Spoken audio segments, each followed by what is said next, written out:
Oui. Alors, bonjour à tous. Je vais vous partager mon écran pour le coup.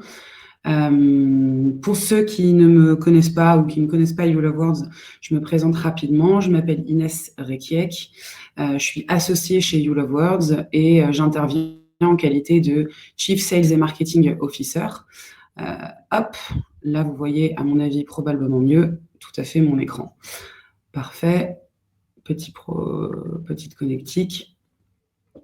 Et ça y est. Je voulais remercier d'ailleurs Maxime pour ta présentation et remercier Maud et Michael de Heads Up du coup qui nous ont permis de participer à ce webinaire ce matin pour un peu échanger justement sur la reprise, si je dirais, la relance. Je ne sais pas si vous aussi vous entendez parler de tout ça, post-déconfinement. Et donc rapidement, je vous ai dit, je m'appelle Inès Rekiek, je travaille chez You Love Words, j'en suis associée et Chief Sales et Marketing Officer. Très rapidement, donc You Love Words, pour ceux qui ne connaîtraient pas encore, on accompagne les marques dans la conception et la production de leurs meilleurs contenus digitaux au service de leurs objectifs marketing stratégiques. Par objectif marketing, j'entends l'engagement, bien évidemment, la fidélisation ou encore la génération de trafic. On a une solution qui répond sur 3 typologies de ressources. D'abord l'équipe, bien évidemment, les meilleurs experts. On a en interne, au sein de l'agence, 20 content stratégistes. Sont des chefs de projet éditoriaux, ce sont des personnes en interne qui vont s'occuper de piloter, qui sont l'interlocuteur privilégié de nos marques, de nos clients. Et puis, ils sont accompagnés, si besoin est, de 200 consultants externes, freelance, qui sont spécialisés en SEO, en marketing, en positionnement de marque, qui, sur peut-être des sujets spécifiques, peuvent venir en renfort dans nos différents accompagnements. Notre deuxième typologie de ressources, c'est vraiment finalement le cœur de notre réacteur, si je puis dire, c'est notre réseau de freelance. En fait, tous les contenus que l'on produit sont outsourcés et sont produits par une communauté qui est gérée chez nous par Canel. Cette communauté, dans notre application, regroupe 5000 freelances, des rédacteurs, des journalistes, dans plus de 16 langues. On peut travailler à travers le monde sur toute typologie de contenu.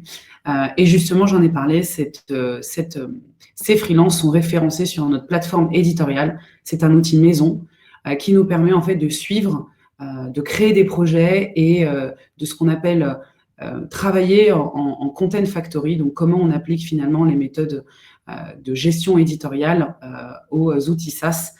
C'est une plateforme également qui permet à tous nos clients de trouver de l'inspiration créative, d'archiver leur contenu et de travailler avec nous ou d'autres prestataires. Voilà, rapidement pour You Love Words, on accompagne tout type de clients en France et à l'international. Et puis, quand Maud et Michael d'Heads Up sont venus nous voir en nous proposant de participer finalement à cette édition de leur côté de Think Ahead 2020, on devait trouver l'angle avec Alexis, mon directeur marketing.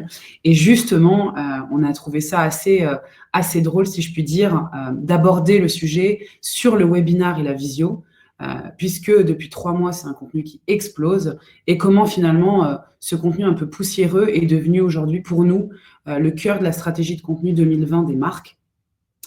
Je suis sûre que vous avez déjà tous vu ce type de vidéo, si ce n'est avec vos collaborateurs ou pour le coup avec d'autres, on en a vu passer des Skype apéro, vous les avez peut-être fait vous-même en famille ou autre. Et je voulais vous dire finalement que Aristote avait raison, l'homme est avant tout un animal social. Et confinement ou pas, en fait, on a besoin de se regrouper à plusieurs, ça fait partie de nos besoins primaires. Et les réseaux sociaux, en fait, les différentes plateformes qu'il y a eu se sont multipliées. Alors oui, ces formats, ils sont nouveaux justement, les modèles économiques restent à trouver, mais on y a dansé, on y a chanté, on y a échangé sur le futur, on y a travaillé. Et je trouvais ça intéressant pour le coup aujourd'hui d'aborder ce sujet-là comme quoi ça allait être au cœur de votre stratégie de contenu. On a vu passer comme aujourd'hui, des slides avec les personnes qui discutent en bas, différents slides que nous, on a pu faire aussi sur Engage and Convert. Là, pour le coup, j'ai mis le podcast des Big Boss parce que je trouvais ça pertinent aussi. Bref, le webinaire était vraiment au cœur et la visio de tous nos échanges sociaux et professionnels depuis 3 mois. Alors, comment les marques se sont appropriées ce format-là? C'est tout le but. Rapidement, pour que vous sachiez les 15 prochaines minutes, comment elles vont se dérouler, je voudrais reparler très clairement du format, comment il est découpé, comment est-ce que ça fonctionne, de sa place actuelle sur le marché, et surtout, bien sûr, ce qui est pertinent, c'est de vous montrer vraiment des use cases en B2B et en B2C, de marques qui ont utilisé ce format-là, soit bien avant la crise, soit justement comme un levier pour défendre ce format en stratégie de contenu. Rapidement, on reprend une définition. J'aime bien toujours commencer par ça. Le webinar, c'est une réunion collective ou une conférence en ligne, ce qu'on est en train de faire finalement. Et le terme webinar, ça provient de l'association entre le web et le séminaire. On le dit également, peut-être que vous avez vu en français, c'est webinaire. En fait, pour moi, le webinar, si vous voulez, ça a fait sa révolution avec le contexte actuel, parce qu'à la base, c'est un format qui existe depuis bien longtemps, mais qui a été répandu récemment à toutes les industries. Grâce au confinement, en fait, de nombreuses marques ont pris conscience que le webinar est un moyen efficace d'interagir avec son audience ou ses clients. Donc là, je focalise vraiment sur la marque avec ses clients ou ses audiences. Et c'est important de différencier le webinar un peu old school sur lequel, en fait, on fait une démo produit, avec aujourd'hui des webinars contenus qu'on voit fleurir de partout, des webinars conseils, des webinars d'échange, des questions-réponses. Et c'est un levier marketing qui est très fort, assez peu coûteux, on va rentrer dans le détail, vous en faites pas, pour passer leurs événements finalement du physique en virtuel. Comme tous, on a eu nos petits déjeuners, nos événements clients qui ont été annulés, et ça a été un bon moyen finalement de, presque dans l'urgence, mais de pallier à ce qui s'est passé. Rapidement, ce qui est important de se dire, c'est quand on fait un webinar, pour quels objectifs je souhaite atteindre. Il y en a plusieurs. Et pour faire un webinar, c'est toujours mieux d'avoir un objectif précis, mais on peut en combiner plusieurs. Le premier, éduquer son audience. C'était un peu le premier rôle du webinar finalement. Éduquer son audience. En tant que marque, on estime être expert en B2B ou en B2C sur un certain sujet. C'était important d'évangéliser son sujet, son produit. C'est comme si, moi, justement, je faisais un webinar sur le future of work avec le freelancing ou les contenus digitaux. J'estime qu'on est expert sur le sujet et qu'on a à prendre la parole. Je viens éduquer mon audience au content marketing, lui expliquer pourquoi c'est des sujets importants. Ensuite, un deuxième, néanmoins, objectif très important, bien sûr, c'est ce que on parlait peut-être de vidéos produits démo, c'est de présenter, du coup, les produits. Si on vient d'ajouter, prenons en B2B, des fonctionnalités en SaaS à son application, si on vient de développer une super application, parfois aussi, ça sert, j'ai fait un webinaire il y a 2 semaines avec mon client Orange, à désengorger justement un service client ou à présenter une nouvelle features sur la box d'Orange, par exemple, et qui permettrait de désengorger en interne les différentes prestations. Donc, présenter son produit, faire une démonstration en direct, vous pourrez voir Ikea qui vous explique comment monter le meuble, par exemple. Ça permet justement d'apporter à la fois des réponses concrètes à ses audiences, mais justement de valoriser ses produits. Le troisième objectif, générer des leads qualité. Oui, c'est bien évidemment une composante essentielle du content marketing. Le content marketing, c'est produire du contenu pour générer des leads. Donc, vu que c'est un format relativement engageant, généralement, les gens qui vous écoutent, qui vous regardent, j'espère que vous aussi, sont intéressés par le sujet et sont assez matures sur le sujet pour pouvoir travailler potentiellement avec vous. C'est vraiment un super outil de génération de leads pour une entreprise. D'ailleurs, d'après Inside Sales, pour ceux qui connaîtraient, 73% des marketeurs et des commerciaux considèrent qu'organiser un webinar, c'est vraiment idéal pour générer des leads qualifiés. On en reviendra tout à l'heure, c'est aussi parce que c'est un moindre coût et ça peut baisser les coûts d'acquisition. Enfin, quatrième objectif, fidéliser une audience. Aussi capital qu'est d'avoir ces différents clients et de devoir les fidéliser. Le webinar, c'est un bon moyen d'offrir du contenu qui va pouvoir être repartagé par vos clients, qui vont pouvoir en parler, dont vous allez pouvoir en faire peut-être des ambassadeurs, leur demander à eux aussi de faire des webinars avec vous. Et c'est une occasion en or finalement de tisser des liens. On le verra tout à l'heure avec des exemples tant B2C qu'en B2B, où justement on donne finalement la parole aux clients. C'est un élément B2B et B2C essentiel. Et puis, dernier objectif qui n'est pas visé, si je puis dire, de génération de business, mais qui est néanmoins très important, c'est l'organisation de formations internes.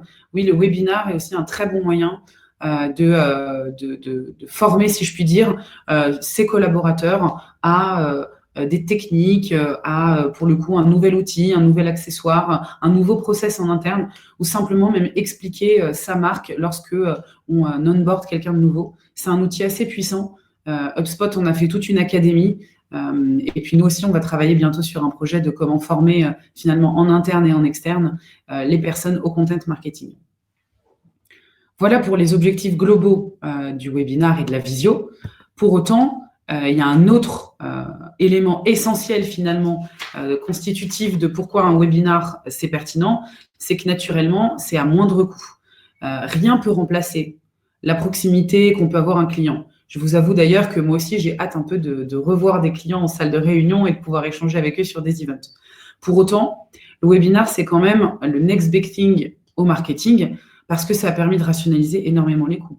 Pas de frais de déplacement, pas de location de salle, pas de location de matériel, pas de traiteur, pas d'hôtel pour les intervenants. On peut tout de même échanger d'aussi belle qualité et avec beaucoup de naturel sans dépenser énormément d'argent. Donc, de ce point de vue-là, pour le coup, c'est intéressant.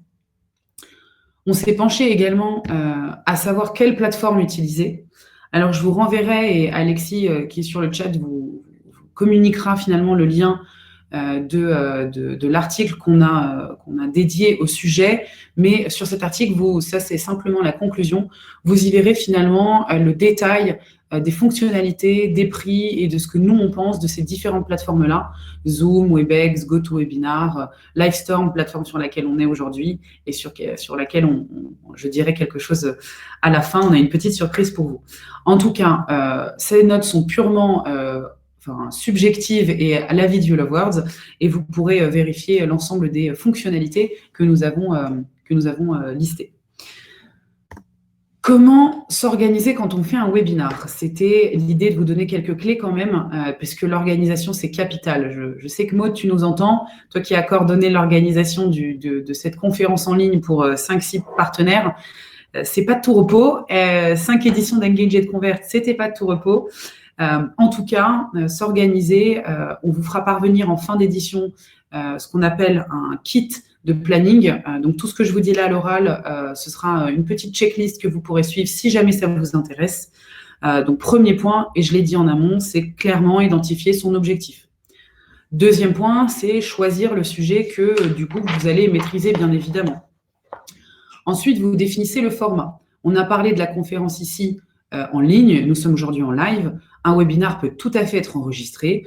Ça peut être utilisé sur les réseaux sociaux. On a vu l'explosion des webinars et visios sur Instagram ou sur WhatsApp. Ça peut être en live, je vous ai dit, ou en replay. Les big boss ont diffusé ce qu'ils appellent les podcasts. Ça peut être audio. Donc, il faut impérativement que vous définissiez le format. Accompagné ou non, toujours pertinent de venir accompagné d'un expert, de son client. Beaucoup de webinars en B2B font venir leurs clients pour essayer de valoriser leur expertise, c'est très bien. On peut aussi faire venir des partenaires ou autres, ou prendre la parole seul. L'important, c'est vraiment le sujet et pas forcément d'être 5 autour de la table, parce que parfois, ça peut être compliqué. Souvenez-vous, à mon avis, des apéros visio que vous avez fait où se passer la parole, c'est challengeant. Rédiger un script, c'est important. Préparer ce que l'on dit. On a une culture chez YouLoveWords de toujours scripter absolument tout. Certains peuvent penser que ça peut enlever le naturel. Eh bien, pas du tout. Ça permet simplement de bien suivre où est-ce qu'on veut aller. Définir la durée. Aujourd'hui, on est sur des presses de 20 minutes. C'est ce qu'on préconise. Maintenant, aujourd'hui, il peut y avoir des petites interviews conseils sur Insta qui durent, c'est du snack content qui dure 2-3 minutes. J'imagine que Splasher nous en parlera juste après. Et bien évidemment, on a d'autres types de conférences sur des sujets très spécifiques qui peuvent durer 1 heure, parfois 1 heure et demie. Les formations peuvent durer plus longtemps aussi. Encore une fois, c'est en fonction de l'objectif. 6e point, définir en amont les KPI. Quels sont les résultats que vous attendez? Quels sont les objectifs que vous vous fixez? Quels KPI vous allez traquer? Un matos performant. J'imagine que son lot de webinars pendant le confinement a bien eu son lot de déraillements techniques. Je sais qu'on a dû faire un webinar un jour avec le client par téléphone en haut-parleur. Alors, ça ajoute le côté si je puis dire, un peu naturel. Mais bon, un bon ordinateur, un micro, des écouteurs, c'est important. Se tester avant aussi. Un bon webinar, c'est une répétition, je vous ai dit, c'est de l'organisation et de se bien préparer. Et puis enfin, laisser la place à l'imprévu. Je pense qu'on a tous vu toutes ces vidéos où des enfants passent derrière et je vous le montrerai juste après. Dell en a profité pour faire une super vidéo. Une petite métrique à avoir à l'esprit. Pour le coup, il faut savoir qu'environ, entre le nombre d'inscrits à votre webinar, les taux de présentiel sont entre 35 et 45%. On a eu un petit boom pendant la période de confinement, bien sûr, à 55-60% des audiences inscrites. Mais déjà, si vous êtes à 35-45, Maud, tu nous diras, c'est déjà pas mal. Voilà pour toute la partie, si je puis dire, théorique. L'objectif là, c'est de prendre les quelques minutes qui nous restent pour vous montrer des use cases très rapidement de clients qui ont pu utiliser le webinaire et la visio comme une vraie stratégie de contenu. En B2B, je vous parlais d'Dell.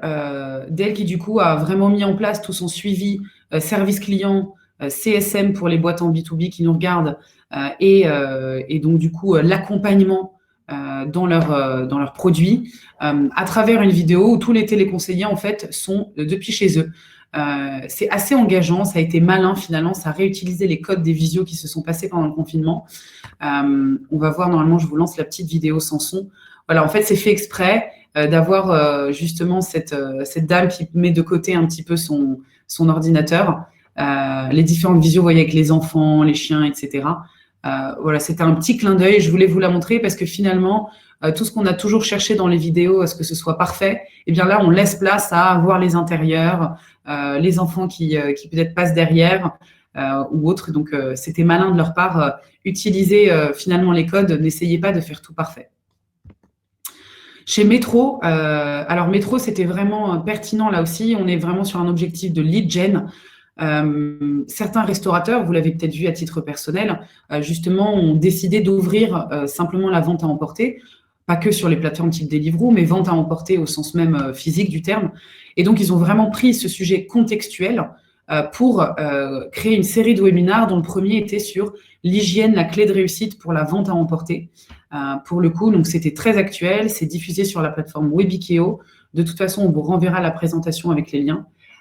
Mais ça a été pertinent de faire ça pour derrière, justement, apporter de la valeur à ses clients et générer des leads. Enfin, la plateforme en B2B Blue E by NG. Pour le coup, je vais vous la montrer. Je n'ai pas le webinar en vidéo. Là aussi, c'est une plateforme lead gen, mais qui existe depuis bien avant le confinement. C'est une plateforme qui est dédiée à des ressources sur un blog, du coup, marketing, à des ressources B2B, content marketing, qui sont là pour apporter des informations aux PN clients. Alors, on est vraiment sur du pro. Bien évidemment, bon, mon avis, c'est qu'on aurait pu quand même revoir un peu le design de la page, mais il y a énormément de webinars sur les conseils d'experts pour optimiser une centrale de traitement.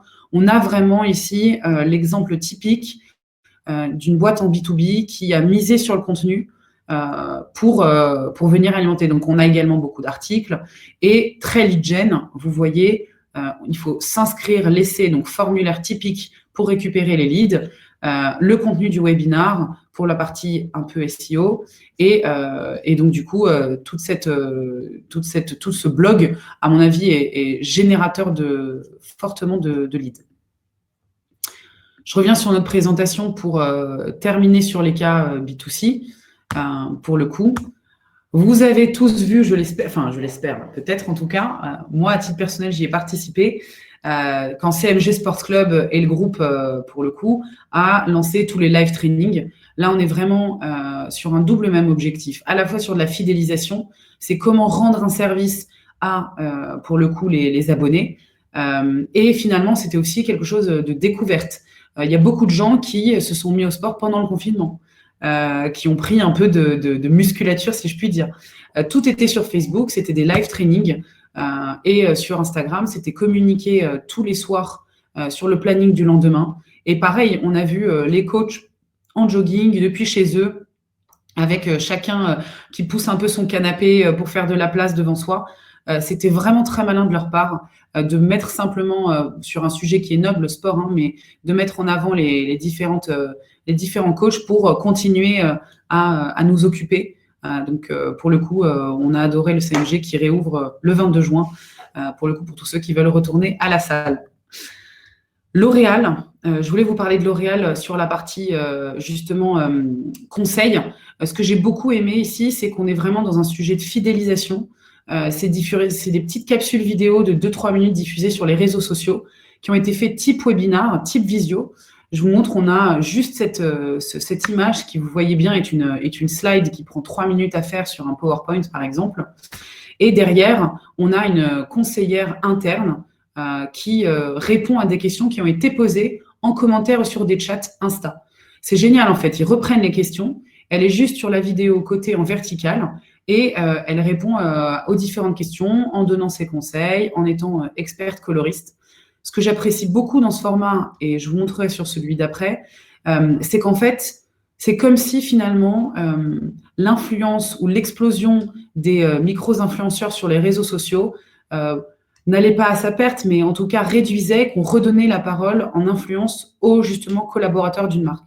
C'est fort justement que ce soit pas une influenceuse qui a 15K followers sur Insta qui vienne donner des conseils, mais l'expert de la marque. Ça a redonné finalement le pouvoir aux marques de s'exprimer en leur nom, en donnant des conseils. Et ça, pour le coup, c'était très malin. Je trouve que pour le coup, ça a permis aux marques un peu de reprendre la main sur ce qu'elles disaient versus envoyer des produits. Alors, loin de moi, l'idée d'accuser l'influence, pas du tout. C'est nécessaire, mais en tout cas, c'était très intéressant. Et c'est la même chose qui s'est passée chez Yves Rocher. Pas fait exprès de prendre de marques de cosmétiques, mais là, on a typiquement une présentation produit. L'un des objectifs, c'est de présenter une gamme. C'est sur le fil d'actualité de Yves Rocher France sur Instagram. Et en fait, on a, je vous montre le post en entier, on a pour le coup Delphine qui est vendeuse, conseillère de vente et qui travaille au magasin d'Yves Rocher, la Gacilly, donc là où il y a les usines d'Yves Rocher, pour le coup, qui est notre client, et qui présente la nouvelle gamme de soins visage. Pareil, c'est pendant le confinement, cette gamme était sortie et c'est important pour la marque de continuer à communiquer là-dessus. J'ai trouvé ça super aussi que justement tous les différents collaborateurs d'une marque prennent la parole sur les réseaux sociaux. Ça donne un côté authentique et puis bien évidemment, on ne cache pas l'objectif, c'est promotionnel, on présente les produits et c'est très bien comme ça. Donc, j'encouragerais finalement les marques à ne pas avoir peur de se mettre en avant et tant que c'est fait en fait avec justement de l'authenticité, ça fonctionnera très fortement. Voilà pour ces différents exemples, et ce point. Alors bien évidemment, on peut en parler longtemps, mais j'avais envie avec YouLovers de vous présenter quelques cas et vous expliquer que les marques, tant en B2B en B2C, doivent miser sur le webinar comme étant finalement leur prochain moyen de communication. Ça doit être au cœur de la stratégie de contenu du deuxième semestre. Et pour terminer, du coup, je voulais simplement vous dire à tous un grand merci et vous annoncer que nous avons lancé un partenariat avec Livestorm, plateforme sur laquelle on est, pour proposer des offres webinars de stratégie de contenu. Je vous remercie tous.